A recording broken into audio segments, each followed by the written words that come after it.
woke up this morning to the news that a $1 trillion bailout package had been approved by the European Union, and it sent stocks soaring all around the world.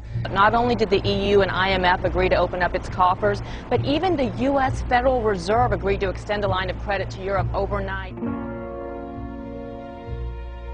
Deadly riots breaking out in Greece over the government's plan to avoid defaulting on its loans. And just last night, the Fed made a particularly important bailout decision. It will start sending U.S. dollars to central banks in Europe in an attempt to keep the economic chaos in Greece from spreading to the rest of that continent. This comes on top of a pledge of nearly $1 trillion.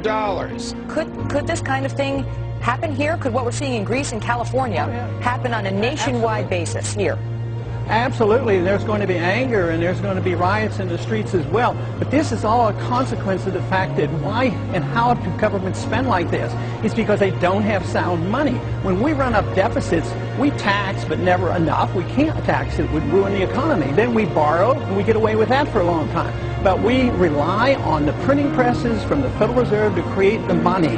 And that's where the problem is. This is why we have to look at the Federal Reserve. We have to get an audit of the Federal Reserve. We have to look at the monetary system and the dollar system, because you can't have fake money. This is counterfeit. Quigley reveals that these men aim to create a world system of financial control in private hands, able to dominate the political system of each country and the economy of the world as a whole. It may resolve itself in some type of a global currency crisis. And then if the global currency crisis unfolds, then inevitably you get, I guess, an alignment under a global world government, a new global currency, and a new world order.